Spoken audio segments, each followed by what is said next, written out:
មានប្រជាពលរដ្ឋមានបងប្អូនចំនួនសួរថាចុះបើយើងរៀបអាកន្លែងថ្មីហ្នឹងបើន័យថា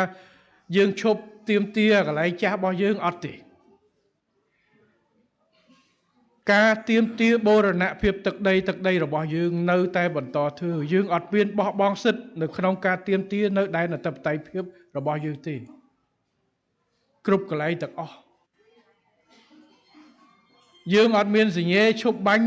ជាធ្នូជាមួយនឹងការដោះដូរដីកាត់ដីឲ្យគេអត់មានទេការងារវាស់វែងការងារគ្រប់គ្រងដោះស្រាយបញ្ហាព្រំដែននៅតែត្រូវគោរពតាមច្បាប់អន្តរជាតិដែលយើងធ្វើប៉ុន្តែរាជរដ្ឋាភិបាលមិនអាចឲ្យយើងមិនប្រកាន់នៅការដោះស្រាយដោយប្រើ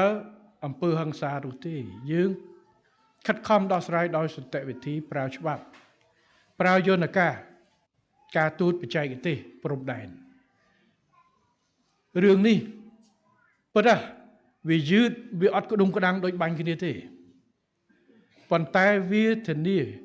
ថាការដោះស្រាយនឹងមានរយៈពេលវែងហើយបានសេចក្តីសុខទាំងអស់គ្នាដើម្បីរកបញ្ចប់ព្រំដែនកម្ពុជាថៃគឺជាព្រំដែនបើយើងនិយាយបច្ចេកទេសជាព្រំដែនអន្តរជាតិជាព្រំដែនរវាងរដ្ឋនិងរដ្ឋដែលគ្រប់គ្រងដោយសន្ធិសញ្ញាអនុសញ្ញាអញ្ចឹងត្រូវដោះស្រាយតាមនោះបាទមិនដោះស្រាយដោយកម្លាំងបដាអាវុធឬនោះទេបាទអញ្ចឹងគ្រាន់តែបញ្ជាក់អ៊ំពូមីងបងប្អូនជំរកនេះជំរកគឺជំរកបដោះអាសន្នសម្រាប់ផ្ដល់នៅផាសុកភាពនិងជីវភាពរបស់បងប្អូននៅក្នុងពេលរោគចាំអញ្ចឹងទាំងពីរនេះគឺជាអ្វីដែលរាជរដ្ឋាភិបាលខិតខំដោះស្រាយដៃម្ខាងទៀមទានៅដែនអធិបតេយ្យភាពទឹកដីស្របច្បាប់របស់យើងផ្អែកទៅលើយន្តការបច្ចេកទេសការទូតនិងច្បាប់ដែលមានស្រាប់ជាជាងការវាយគ្នាដៃម្ខាងត្រូវពេលរងចាំនេះត្រូវដោះស្រាយជីវភាពរស់នៅរបស់អ៊ំពូមីងបងប្អូននៅទីនេះគឺជាការយកចិត្តទុកដាក់មិនទុកបងប្អូនប្រជាពលរដ្ឋចោលទេហើយជាពិសេសយើងខិតខំធ្វើឲ្យបានមុនរដូវវស្សាបាទព្រោះនៅតង់នេះមានតង់មានអីនេះដូចតង់ពីចិនមកបាទមួយតង់បានប្រហែលនេះក្រុមអន្តរាយបាទមួយតង់ប្រហែលគ្រួសារ4គ្រួសារហ្នឹងហើយ4គ្រួសារអាចយើងមើលនៅកន្លែងនេះខែនេះល្មមហើយបើខែភ្លៀងក៏គ្រាន់បើតែបងប្អូនមិនចង់នៅអញ្ចឹងយូរទេត្រូវទេបើបានកន្លែងណាដែលអាចសំរុំរឹងមាំជាងនេះក៏យើងអាចធ្វើដោះស្រាយបដោះអាសន្ននេះជាការខិតខំយកចិត្តទុកដាក់របស់រាជរដ្ឋាភិបាលហើយខ្ញុំសូមត្រឡប់មកវិញទី1ក៏សូមការយោគយល់ការដោះស្រាយរបស់យើងកន្លងទៅមានខ្វះមានលើមានអីខ្វះខាតអីយ៉ាងម៉េចសូមមេត្តាយោគយល់ហើយទៅមុខទៀតអ្វីដែលយើងដោះនេះគឺដើម្បីផលប្រយោជន៍អ៊ំពូមីងបងប្អូនបាទបានតិចបានច្រើនតែធ្វើយ៉ាងណាឲ្យបានប្រសើរឡើងអ៊ំពូមីងបងប្អូនមិនថានៅទីនេះជនភៀសសឹកកន្លែងផ្សេងទេយើងនឹងខិតខំដោះស្រាយហើយសូមបងប្អូនរក្សានៅស្មារតីសាមគ្គីជាតិខ្មែររបស់យើងនេះគឺជាគោលដៅសំខាន់ពេលនេះជាពេលលំបាករបស់ជាតិរបស់យើងរបស់បងប្អូនផ្ទាល់តែម្ដងប៉ុន្តែការលំបាករបស់អ៊ំពូមីងបងប្អូននៅទីនេះគឺជាការលំបាករបស់ជាតិខ្មែរយើងទាំងមូល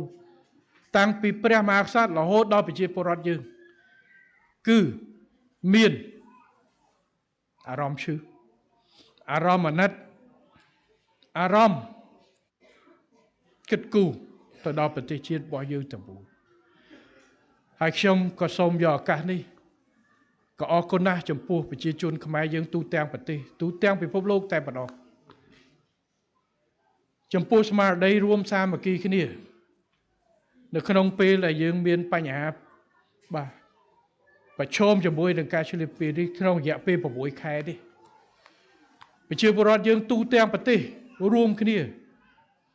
ជាស្មារតីមួយគ្រប់គ្រងទៅដល់វីរៈកងទ័ពវីរៈនគរបាលជាតិទៅដល់គ្រួសារទ័ពរបស់យើងហើយគ្រួសារទ័ពរបស់យើងនៅទីនេះក៏មានស្មារតីឆន្ទៈនៅក្នុងការគ្រប់គ្រងទៅដល់ប្តីរបស់ខ្លួនដែលកំពុងបំពេញភារកិច្ចរបស់យើងហើយនេះខ្ញុំសូមឲ្យស្មារតីសាមគ្គី ឯកភាពជាតិខ្មែរនេះនៅបន្តរឹងមាំ